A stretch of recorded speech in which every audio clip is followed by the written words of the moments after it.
नमस्कार, मैं हूं हरिशंकर व्यास। सेंट्रल हॉल में आपका स्वागत है। संसद का शीतकालीन सत्र शुरू हो गया। हिसाब से इस सत्र में बहुत काम होना चाहिए, इसलिए कि पिछले सत्रों के भी कई काम पेंडिंग है। फिर मोदी सरकार कोई अधिक पुरानी नहीं है। सत्ता में आए अभी सिर्फ 19 महीने हुए हैं। देश की तकदीर तस्वीर बदलने के लिए नरेंद्र मोदी ने उम्मीदों का पहाड़ बनाया हुआ है। इसके चलते भी ढेरों विधायी कामों का एजेंडा है। आर्थिकी के कायाकल्प के कई मसले हैं। बजट और इसके बाद के मानसून सत्र में सुधारों के कई बिल पेश हुए थे, उन्हें पास कराना था, लेकिन जीएसटी जैसा बिल भी सिरे नहीं चढ़ पा रहा है। तभी सवाल है, क्या इस दफा बेहतर स्थिति होगी? आसार कम है, उल्टे आज टकराव की ज्यादा गंभीर स्थिति है। शायद सरकार भी इस सत्र से ज्यादा उम्मीद नहीं कर रही होगी। मोटे तौर पर यह सत्र देश के सियासी माहौल को दर्शाने वाला होगा। विपक्ष आक्रामक होगा, सरकार लाचार दिखलाई देगी। संसद में पक्ष विपक्ष में जोर आजमाइश तब होती है जब बहस हो, काम हो। लेकिन भारत में संसद का मतलब हल्ला है, स्थगन है, कार्रवाई नहीं चलना है। सरकार की दिक्कत राज्यसभा है, यहां विरोधी बहुमत में है। उससे पार पाने की न सरकार में रणनीति है और न कोई इच्छा शक्ति। येन केन प्रकारेण विपक्ष को साधकर संसद में काम निकलवाने की अप्रोच है। आज इस पर चर्चा है, मगर उससे पहले गपशप और खास सुर्खियां। शुरुआत सियासी गपशप से करते हैं।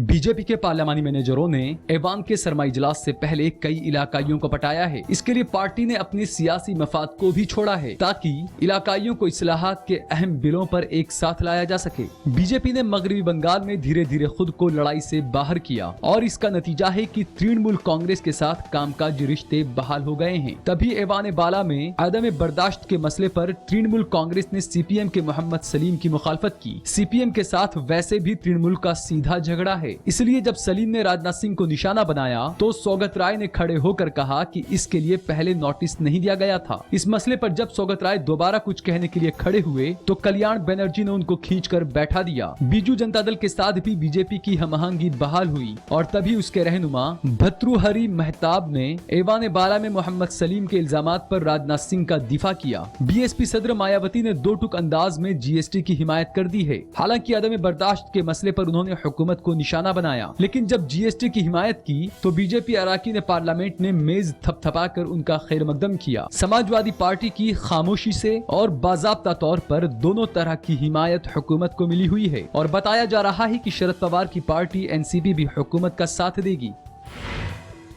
जीएसटी बिल को लेकर हुकूमत की संजीदगी सवालों के घेरे में है, खासकर कांग्रेस पार्टी के रहनुमाओं के लिए। कांग्रेस रहनुमाओं को लग रहा है कि हुकूमत खुद ही इस बिल को पास कराने के मूड में नहीं है। कांग्रेस के माहिरीन जराये का कहना है कि जिस वक्त मीडिया में जीएसटी पर रजामंदी बनने और बिल इस इजलास में पास होने की खबर आ रही थी, उसी वक्त हुकूमत की तरफ से मीडिया में ऐसी खबरें फैलाई जा रही थी कि बिल इस इजलास में पास नहीं हो पाएगा। तभी माना जा रहा है कि कांग्रेस रहनुमा शको शोबे में है और वो इस बात का अंदाजा लगाने में जुटे हैं कि हुकूमत कितनी संजीदा है। हालांकि बीजेपी रहनुमा कांग्रेस के शक्को शोबे को मजाक बता रहे हैं। उनका कहना है कि अगर हुकूमत संजीदा नहीं होती तो वजीर आजम नरेंद्र मोदी पहल करके सोनिया गांधी और मनमोहन सिंह को बात करने के लिए न बुलाते। दरअसल बीजेपी रहनुमाओं को ये खदशा सता रहा है कि राहुल गांधी इस बिल को पटरी से उतार सकते हैं। वैसे भी इन दिनों कांग्रेस सदर सोनिया गांधी मेडिकल चेकअप के लिए गैर मुल्क के दौरे पर है और पार्लियामानी हिकमत अमली पर फैसला राहुल गांधी को ही करना है। बताया जा रहा है कि कांग्रेस वर्किंग कमेटी में भी बिल पर एक राय नहीं है। वर्किंग कमेटी के एक मेंबर ने सोनिया गांधी को खत लिखकर बिल की मुखालफत करने को कहा है। कांग्रेस को यह भी अंदाजा हो गया है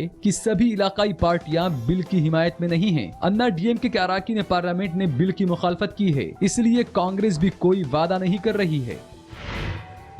बिहार असेंबली इंतखाबात में कांग्रेस और उसकी हिमायती पार्टियों ने इलाकाइयत की सियासत को खूब हवा दी। अजीम इत्तेहाद के रहनुमाओं ने बिहारी बनाम बाहरी की लड़ाई बनाने में कोई कसर नहीं छोड़ी। उन्होंने वजीर आजम नरेंद्र मोदी और बीजेपी सदर अमित शाह की तशहीर को ऐसे मुद्दा बनाया जैसे ये दोनों बिहार में वजीर आला बनने आ रहे हैं। इसकी कामयाबी के बाद कांग्रेस अब इसे पंजाब और असम में भी आजमाने जा रही है। असम में कांग्रेस के वजीर आला तरुण गोगोई ने हिंदी जबान बनाम असमी का मुद्दा बनाया है। उन्होंने कहा कि हिंदी बोलने वाले रहनुमाओं की पार्टी असम पर हमला कर रही है। उनका साफ इशारा बीजेपी की तरफ था। बाद में उन्होंने ये भी कहा कि हिंदी गिरी नहीं चलने देंगे। उन्होंने हिंदी बोलने वालों को दरअंदाज बताया है और बांग्लादेश से होने वाली दरअंदाजी पर खामोशी अख्तियार की है। जाहिर है कि 15 साल के इख्तिदार के बाद वो इस बार जबान और इलाकाइयत के जज्बाती मुद्दे के भरोसे पर हैं। उधर पंजाब में भी कांग्रेस के नौमुंतखब सदर कैप्टन अमरिंदर सिंह ने बिहार की सियासत दोहराते हुए कहा है कि हरियाणा से आए अरविंद केजरीवाल का पंजाब में क्या काम है। वो खुद को पंजाब का धरती पुत्र और केजरीवाल को बाहरी बताकर सियासत कर रहे हैं। उनको भी लग रहा है कि 2017 के इंतखाबात कांग्रेस को आम आदमी पार्टी से ही लड़ने पड़ेंगे। अब वो जैसे तैसे सदर तो बन गए हैं, लेकिन मुसलसल तीसरी बार अपनी कमान में कांग्रेस को इंतखाबात न हराएं, इस जुगाड़ में लगे हुए हैं। अब आज की सुर्खियां ये लीक से कुछ हटकर है और इनसे देश की दिशा को बूझ सकेंगे।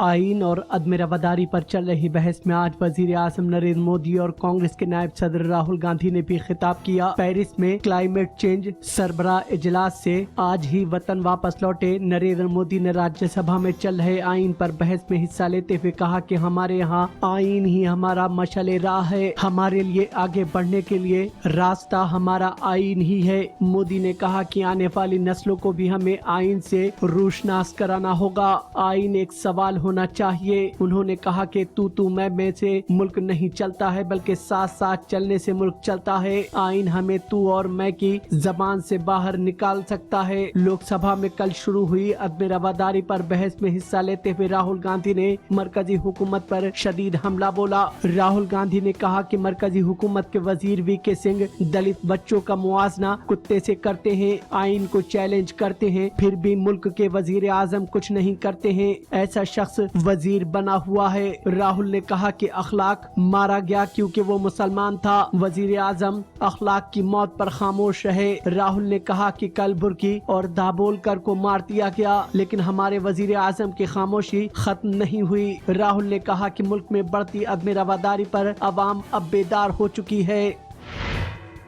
मरकजी वजीर दाखिला राजनाथ सिंह का गलत बयान शाये करने पर अंग्रेजी मैगजीन आउटलुक ने माफी मांगी है। मैगजीन ने अपने वेब एडिशन में माफीनामा शाये किया है। गौरतलब है कि पीर के रोज लोकसभा में अदम रवादारी पर बहस के दौरान CPM member parliament Mohammad Salim ने मैगजीन के हवाले से कहा था कि नरेंद्र मोदी की जीत के बाद राजनाथ सिंह ने कहा था कि 800 साल बाद मुल्क में हिंदू बरसरे इख्तदार आए हैं। ऐवान में मौजूद राजनाथ सिंह ने इस पर जोरदार तरदीद की थी। मैगजीन के माफी मांगने के बाद बीजेपी मोहम्मद सलीम पर माफी मांगने का दबाव डाल रही है, लेकिन सलीम ने माफी मांगने से इनकार कर दिया है। उन्होंने कहा है कि उनका बयान ऐवान के रिकॉर्ड में दर्ज नहीं हुआ है, इसलिए माफी मांगने का सवाल ही नहीं है। मैगजीन ने राजनाथ सिंह के साथ साथ मोहम्मद सलीम से भी माफी मांगी है।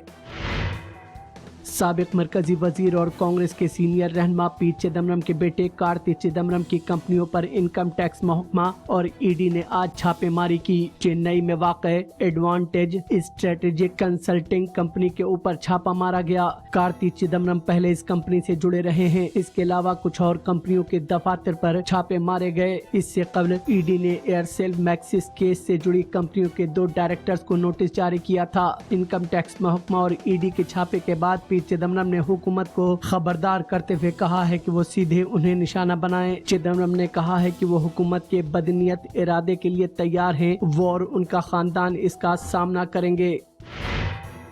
सदर जमहूरिया प्रणब मुखर्जी ने तकसीम करने वाले नजरियात को दिमाग से हटाने की नसीहत देते हुए कहा है कि भारत की असली गंदगी गलियों में नहीं बल्कि लोगों के दिमाग में है। उन्होंने कहा कि असली गंदगी ये है कि लोग अपने दिमाग में भरे बंटवारे की सोच को हटाने के लिए तैयार नहीं हो रहे हैं। गुजरात के 3 रोजा दौरे पर गए सदर जमहूरिया प्रणब मुखर्जी ने आज साबरमती आश्रम में मुनक्किदा एक प्रोग्राम में महात्मा गांधी को याद करते हुए कहा कि महात्मा गांधी ने एक तमाम लोगों को साथ लेकर लेकर चलने वाले मुल्क की सोच पैदा की थी, जहां हर तबका बराबरी के साथ रहे और उसे बराबर अख्तियारात मिले। सदर जमहूरिया ने कहा कि इंसान होने की बुनियाद एक दूसरे पर हमारे भरोसे में है। वजीर आजम नरेंद्र मोदी के शुरू किए गए सफाई मुहिम की तारीफ करते हुए सदर जमहूरिया ने कहा कि सबको इस मुहिम का इस्तकबाल करना चाहिए और इसे कामयाब बनाना चाहिए।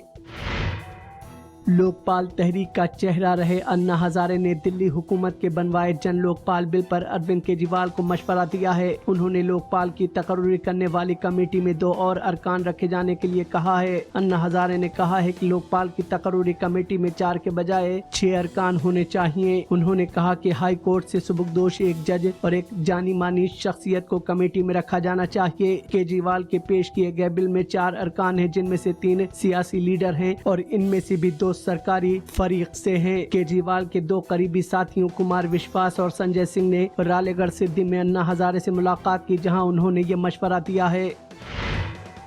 रिजर्व बैंक ऑफ इंडिया ने पॉलिसी से मुतालिक शरह सूद में कोई भी तखफीफ नहीं की है। क्रेडिट पॉलिसी की 2 महीने पर जारी होने वाले तज्जियाती रिपोर्ट में आज बैंक ने शरह सूद को जस का तस रखने का फैसला किया, लेकिन RBI के गवर्नर रघुराम राजन ने कहा है कि आगे गुंजाइश होने पर सेंट्रल बैंक इसमें तखफीफ करेगा। उन्होंने ये भी कहा है कि महंगाई की शरह की पोजीशन आगे बेहतर होने के इम्कानात हैं। आज हुए जायजे के मुताबिक रेपो शरह 6.75% रहेगी। इस शरह पर रिजर्व बैंक से दूसरे बैंक फौरी तौर पर जरूरत के लिए कैश फराहम कराते हैं। इसी तरह CRR को 4% पर ही रखा गया है। फिलहाल अब एक ब्रेक है, फिर खुलासा होगा।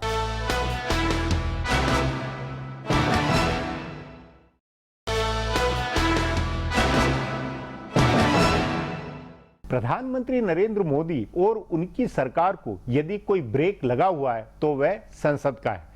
जनता ने भारी बहुमत देकर सरकार बनाई, लेकिन लोकसभा में बहुमत से सरकार दौड़ नहीं सकती, यह बार बार साबित हुआ है। राज्यसभा में विपक्ष के बहुमत ने सरकार को जाम किया है।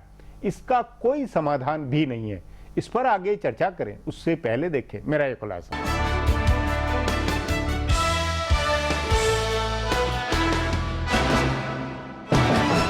ऐवान का सरमा इजलास अभी तक सही ढंग से चल रहा है। मानसून इजलास वाला माहौल नजर नहीं आ रहा है। गुज़िश्ता पूरे इजलास में हंगामा करती रही कांग्रेस पार्टी उन मुद्दों को नहीं उठा रही है जिन पर उसने गुज़िश्ता बार हंगामा किया था। न व्यापम बदउनवानी का मामला उठा और न ललित गेट पर बहस हुई। सुषमा स्वराज, शिवराज सिंह चौहान और वसुंधरा राजे का इस्तीफे का मुतालबा भी नहीं किया गया। अदम बर्दाश्त पर जरूर दोनों फरीक की तरफ से हमलावाराना बहस हुई है, लेकिन कुल मिलाकर दोनों ही ऐवान सही ढंग से चल रही है। आइन पर बहस के दौरान भी अच्छी बहस हुई और अदम बर्दाश्त पर भी ठीक ठाक बहस हुई। राजनाथ सिंह पर CPM के मोहम्मद सलीम की तंकीद और उसे लेकर हुए हंगामे को छोड़ दें तो बरसर इख्तिदार जमात और हिज़्ब इख्तिलाफ दोनों संजीदा नजर आए। यह हुकूमत और सबसे बड़ी हिज़्ब इख्तिलाफ जमात कांग्रेस पार्टी के नजरिए में आई तब्दीली का इशारा है। वजीर आजम नरेंद्र मोदी ने हिज़्ब इख्तिलाफ के साथ राब्ता कायम किया है। उन्होंने अपनी पार्टी के रहनुमाओं को हुक्म दिया है कि हिज़्ब इख्तिलाफ के तई अदम बर्दाश्त नहीं होना चाहिए। इसका असर ऐवान के कामकाज पर नजर आया है। हिज़्ब इख्तिलाफ ने मुतनाज़ा मुद्दे उठाकर हंगामा नहीं किया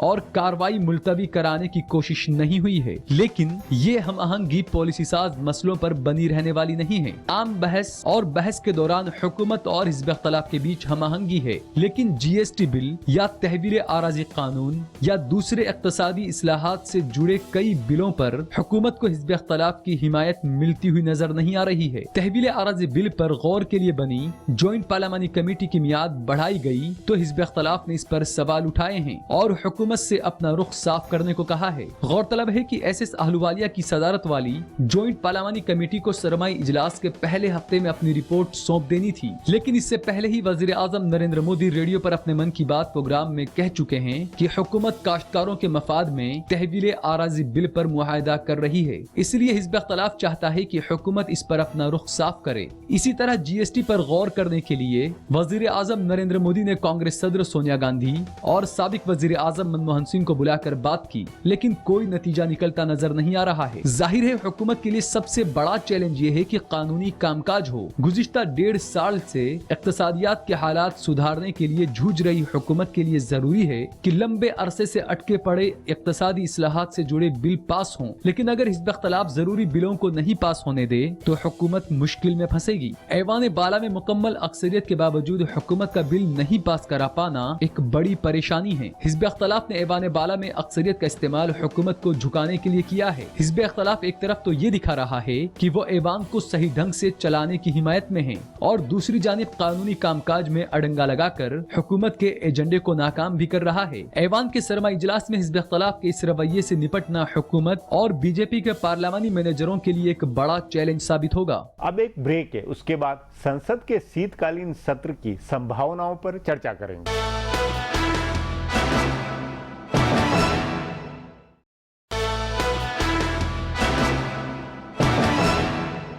संदेह नहीं कि संसद के प्रबंधन का जिम्मा सरकार, उसके संसदीय मंत्रियों का है, लेकिन भाजपा ने खुद विपक्ष में रहते हुए जो संसदीय परंपरा बनाई, उसके दुष्परिणाम वह भुगत रही है। कांग्रेस विपक्ष को समझना चाहिए कि आगे यदि वे सत्ता में आए तो उनकी सरकार भी नहीं चल पाएगी। इसलिए संसदीय गतिरोध के संकट पर गंभीरता से विचार होना चाहिए। इस पर चर्चा के लिए आज मेरे साथ वरिष्ठ पत्रकार नीरजा चौधरी है। नीरजा जी, संसद के इस शीतकालीन सत्र से आपको कुछ नया होता हुआ, कुछ पक्ष विपक्ष में नई केमिस्ट्री, कुछ सियासी मूड में कुछ नयापन आता हुआ लगता है, या एक जो सोचा जा रहा वही कुछ होगा? देखिए, लगता है शायद कांग्रेस डिसरप्ट नहीं करेगी। जो एक दिख रहा, जो जिसका आभास हो रहा है, और जो राहुल गांधी ने लोगों को कहा है, जो सीनियर कांग्रेस नेता कह रहे हैं, हालांकि डिवाइडेड है ओपिनियन वहां, और पूरे विपक्ष में भी डिवाइडेड है, जैसे पिछली बार भी था। पर ऐसा लग रहा है कि जैसे जीएसटी को लेके अगर उनकी एक दो बातें मान ली जाएं, 4-5 मुद्दे हैं जिस पे सारा मामला अड़ा हुआ है, लेकिन मेन मुद्दा है कि 18% का कैपिंग होगा, जो वो इंसिस्ट कर रहे हैं, वो कॉन्स्टिट्यूशन अमेंडमेंट में जाएगा कि नहीं। तो उनका भी ये कहना है, और राहुल गांधी ने इंडिकेट भी किया लोगों को कि हमारा बिल था, हम अगर हो जाए कुछ लेन देन इसमें तो कर देना चाहिए। तो एक पर ये बहुत बड़ा होगा, अगर ये हो गया तो बहुत बड़ा अपने आप में काम हो जाएगा। बहुत बड़ा काम हो जाएगा अगर ये हो गया। हो सकता है सरकार की तरफ से एक चेष्टा हो कि रिजर्वेशन को लेके, आरक्षण के मुद्दे को लेके, जिसके बारे में इतना कंफ्यूजन हुआ है बिहार इलेक्शन के दौरान, उस पे सरकार की तरफ से स्पष्टीकरण हो कि रिजर्वेशन रहेगा, उसमें चेंज करने की कोई जरूरत नहीं है। तो हो सकता ये है। बिहार चुनाव के बाद ये हो रहा है, उससे जो सियासी माहौल बना बिगड़ा है, उसका असर होगा क्या इस पे? वो मतलब इससे राजनीति नए सिरे से डिफाइन, परिभाषित होती हुई लगती क्या इस सत्र से? क्योंकि कई मामलों में ये बहुत निर्णायक होगा। या तो अगर गतिरोध बना तो फिर बहुत भारी हो जाएगा, और नहीं बना तो फिर एक अलग रास्ता बनता है। सरकार को घेरना तो करते जाना है, लेकिन पार्लियामेंट को डिसरप्ट करके घेरना, शायद उस पे दोबारा सोच हो रही है। हाँ। ये अपने आप में बड़ी बात होगी, ये नई चीज होगी। जैसे सद्बुद्धि होगी। नहीं, वो तो इसलिए कि भाई संसदीय प्रबंध का मतलब आज यही हो गया है कि संसद नहीं चलेगी, और आज बीजेपी की सरकार नहीं तो फिर आगे कांग्रेस की नहीं। जैसे कांग्रेस की बीजेपी ने नहीं चलने दी, तो ये तो दोनों राष्ट्रीय पार्टियों में तो विचार हो रहा होगा, या होना चाहिए। और नहीं तो ये तो पार्लियामेंट के इंस्टीट्यूशन को खत्म कर देंगे ना। पार्लियामेंट के इंस्टीट्यूशन का अपना रोल है, और घेरिए, सरकार को घेरेंगे, और तरीका है घेरने का, बोल के है। तो मुझे लगता है उस पे कुछ सोच है, और रीजनल पार्टीज वैसे भी नहीं चाह रही थी कि पार्लियामेंट डिसरप्ट होता जाए। तो मुझे लगता है जो मेन उसमें विपक्ष के अंदर कोऑर्डिनेशन कुछ सब तरफ रीजनल पार्टी और कांग्रेस के बीच में होता हुआ लगता है, या अभी इसको कोई सहमति नहीं बनी है? नहीं, कुछ पार्टीज में होता हुआ दिख रहा है जी। लेफ्ट का और इनका रुख, लेफ्ट का, जनता दल यू का, कांग्रेस का, ये तो पक्का होता हुआ दिख रहा है। और एक केजरीवाल की आप पार्टी तो बहुत छोटी पार्टी है। मुलायम सिंह यादव, ममता बनर्जी, जयललिता, ममता बनर्जी ने भी स्पष्टीकरण किया है अपना। कुल मिला के पूरा विपक्ष तो नहीं, एक तबका विपक्ष का खड़ा होगा। आप मानती है क्या कि इस एक महीने के अंदर राजनीति 2016 की पूरी आगे की दिशा तय हो जाएगी कि या केवल ये एक सरकार भी इसको जैसे तैसे खत्म करके और आगे की तरफ बढ़ेगी, क्या मानती हैं? नहीं, देखिए जो हुआ है बिहार को लेके, उसने तो एक बहुत ही प्रोत्साहित कर दिया है विपक्ष को हाँ। और आगे के चुनावों में भी उसका असर होने वाला है। हालांकि इतना आसान असम में देखने लायक चीज होगी, क्योंकि बीजेपी की आंखें भी असम पे हैं। कुछ लोगों का मानना है कि नहीं, तो उसमें ये सारी राजनीति में, बाहर की चुनावी राजनीति में संसद के भीतर को रणनीति को लेकर संसद को दोनों पार्टियां मोहरा बनाती हुई लगती है या नहीं? संसद में कुछ अलग ही तरह अंदाज हो? मोहरा तो पार्लियामेंट को बनाया ही गया है, सालों से बनाया जा रहा है अपनी राजनीति और रणनीति का, जो बाहर की राजनीति कुल मिला के उस राजनीति का मंच हो गया है। बिल्कुल, वो तो उसमें दो राय ही नहीं है, प्रॉब्लम ही है। और वो इस सत्र में भी होगा, इसमें भी होगा, लेकिन वो रणनीति के तहत डिसरप्शन शायद नहीं होगा। ज्यादा डिबेट करके बोल के हो सकता है इक्का दुक्का दिन जैसा दिख रहा है, और उनको लग रहा है उसका काफी नेगेटिव असर हुआ है। और कहीं ना कहीं जो लोग कटते जा रहे थे मोदी सरकार से और क्रिटिकल हो गए थे, अगर ये डिसरप्ट करेगी कांग्रेस उसी तरह, तो वो लोग वापस उधर जाएंगे उनकी तरफ। तो कहीं ना कहीं मुझे लगता है शायद चले और बिल्स भी पास हो, कुछ पास हो जाए और विपक्ष की एक सहमति भी बन जाए, एकजुटता भी कुछ बन जाए, कुछ हो जाए एकजुटता, ये भी संभावना है। जैसे एक दो मुद्दों को लेके एकजुटता बनेगी। मतलब आपके अनुसार सरकार के लिए ज्यादा चिंता और चैलेंज वाली बात नहीं, क्योंकि विपक्ष अपनी तरफ से सहयोग करने के मूड में है। हाँ, मुझे लगता है विपक्ष स्ट्रांग हुआ है, हाँ, लेकिन फिर भी सहयोग करने को तैयार है। कुछ जगह पे सहयोग करेगा, कुछ जगह पे बिल्कुल घेरेगा। जी नीरजा जी, बातचीत को यहीं समाप्त करेंगे। प्रोग्राम में आने के लिए बहुत बहुत धन्यवाद। हमारा प्रोग्राम अब यहीं खत्म होता है। आग्रह है कि प्रोग्राम पर अपनी राय hsvyas@nayaindia.com पर ईमेल करके बताएं या hsvyas@Twitter और Facebook/नया इंडिया न्यूज़पेपर पर जाहिर करें। अब कल फिर मिलेंगे इसी चैनल पर इसी समय।